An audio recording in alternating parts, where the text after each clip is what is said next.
اپنے ایمان کی حفاظت کے لیے دو چیزیں بھی ہیں جن کو کرنا ہے. سبحان اللہ. ٹھیک ہے. کرنے والی بھی چیزیں ہیں. اب اس میں کیا ہے کہ ہمیں ہر نماز کے اندر یہ دعا سکھائی گئی ہے، اہدنا الصراط المستقیم. سبحان اللہ. اے اللہ ہمیں سیدھے راستے پر چلا. صراط الذین انعمت علیہم، راستہ ان لوگوں کا جن پر تو نے انعام فرمایا ہے. غیر المغضوب علیہم ولا الضالین، گمراہوں کے راستے پہ نہیں. ٹھیک ہے. اور جن پہ اے اللہ تیرا غضب ہے ان کے راستے پہ نہیں. یہاں پر دو باتیں ارشاد فرمائیں کہ اب سیدھے راستے پہ چلنا ہے تو اس کے لیے دو چیزیں کرنی ہوں گی. ایک ان لوگوں کے راستے سے بچنا ہوگا جو گمراہ ہیں اور جن پہ خدا کا غضب ہے. ٹھیک ہے. اور دوسرا ان کے راستے پہ چلنا ہے جن پر خدا کا انعام ہے. بہت خوب، بہت خوب. لہٰذا جہاں ایک طرف یہ ہم نے بات کہی ہے کہ بھئی ہر اس شے سے، ہر اس چیز سے، ہر اس چینل سے، ہر اس فرد سے، ہر اس کتاب سے بچنا ہے جو انسان کے ایمان کو اور اس کے صراط مستقیم کو خراب کر سکتی ہے، اس کو بھٹکا سکتی ہے. اسی طرح اسے ادھر بھی جانا ہے ٹھیک ہے کہ جو اسے سیدھے راستے پہ رکھنے کے اندر معاون ثابت ہوتے ہیں. سبحان اللہ. اسی لیے اللہ تعالیٰ نے قرآن پاک میں اس بات کو ایک جگہ نہیں کئی جگہ بیان فرمایا.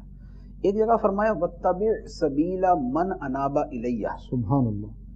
ان کے راستے پہ چل جو میری طرف رجوع کرنے والے ہیں. سبحان اللہ. یعنی نیک لوگ، جی. صالحین لوگ، اولیاء کرام، مفسرین، محدثین، ان کے راستے پہ چل.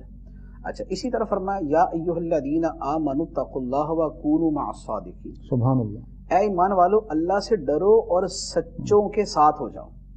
سچوں کے ساتھ ہونا عقیدے کے اعتبار سے بھی ہے کہ عقیدہ ویسا ہو، اور سچوں کے ساتھ ہونا ان کی معیت اور صحبت کے اعتبار سے بھی ہے سبحان اللہ. کہ ان کے ساتھ رہو، ان کی معیت اختیار کرو. ایک جگہ قرآن پاک کے اندر فرمایا وَاصْبِرْ نَفْسَكَ مَعَ الَّذِينَ يَدْعُونَ رَبَّهُمْ بِالْغَدَاةِ وَالْعَشِيِّ يُرِيدُونَ وَجْهَهُ. اللہ. فرمایا وَاصْبِرْ نَفْسَكَ، اپنی جان کو ٹھہرا کے رکھو. کن کے ساتھ؟ ان لوگوں کے ساتھ جو اپنے رب کو صبح و شام پکارتے ہیں. سبحان اللہ. وَاصْبِرْ نَفْسَكَ مَعَ الَّذِينَ يَدْعُونَ رَبَّهُمْ بِالْغَدَاةِ وَالْعَشِيِّ يُرِيدُونَ وَجْهَهُ، اور خدا کی رضا کے طلبگار ہیں. سبحان اللہ. تو جو اللہ تعالیٰ کی طرف متوجہ ہیں، جو خدا کی رضا کے طلبگار ہیں، ایسے لوگوں کی صحبت اختیار کی جائے. ان کی صحبت یہ بھی ہے کہ ان کے پاس بیٹھیں، ان کی صحبت یہ بھی ہے کہ انہیں سنیں، ان کی صحبت یہ بھی ہے کہ ان کی کتابیں پڑھیں، ان کے ملفوظات پڑھیں، ان کی تحریریں پڑھیں. ان ذرائع سے جب اپنے آپ کو ان کے ساتھ جوڑ کے رکھو گے تو تمہارا ایمان بچ جائے گا. سبحان اللہ.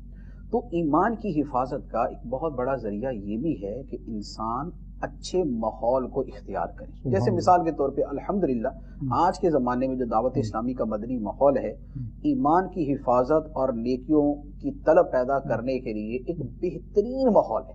سبحان اللہ. جو دعوت اسلامی کے ماحول سے وابستہ ہے ایٹ لیسٹ ایمان کی قدر و قیمت اس کے دل کے اندر راسخ ہو جاتی ہے. سنت کی برکت وہ اور کچھ بھی ہو جائے، باقی چیزوں کے اندر کوئی کمی ہمی نمی کچھ بھی ہو جائے، لیکن ایمان کے معاملے کے اندر وہ پکا ہوگا نہیں، ایمان سے بڑھ کر کچھ نہیں. تو اگر ہمارا ایمان ہی بچ جائے کسی ماحول میں جانے کی وجہ سے، تو آپ یقین کیجئے کہ اس کے اوپر بھلے جتنی مرضی دولت قربان کر کے بھی وہ اختیار کرنا پڑے وہ کم ہے. تو اپنی ایمان کی حفاظت کے لیے نیکوں کی صحبت، صالحین کی صحبت، اچھے ماحول سے وابستگی، اچھے لوگوں کو پڑھنا، ان کو سننا، ان کو دیکھنا، ان کے پاس بیٹھنا، یہ ساری کی ساری چیزیں جو ہے یہ انتہائی مفید ہے. تو اس حوالے سے میں تو بالکل اوپنلی میں عرض کروں گا دعوت اسلامی کے اجتماع میں شرکت، ہفتہ وار اجتماع میں شرکت، اس کے جو اثرات ہیں وہ آپ کسی بھی جانے والے سے پوچھ لیں. یعنی ہم آپ کو اسپیسیفک افراد نہیں بتائیں گے جی ان سے پوچھیں، بھائی آپ ہی جا کے پوچھ لیں کسی سے. ٹھیک ہے.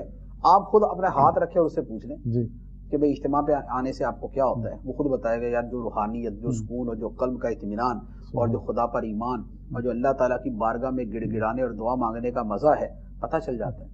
تو دعوت اسلامی کے ہفتہ وار اجتماع میں شرکت ہے، اسی طرح مدنی چینل کا دیکھنا ہے، اسی طرح قافلوں میں سفر کرنا ہے، اسی طرح مکتبۃ المدینہ جو دعوت اسلامی کا اشاعتی ادارہ ہے، اس کی سینکڑوں کتابیں، 500 سے زیادہ کتابیں چھپی ہوئی ہیں، ان کا پڑھنا ہے.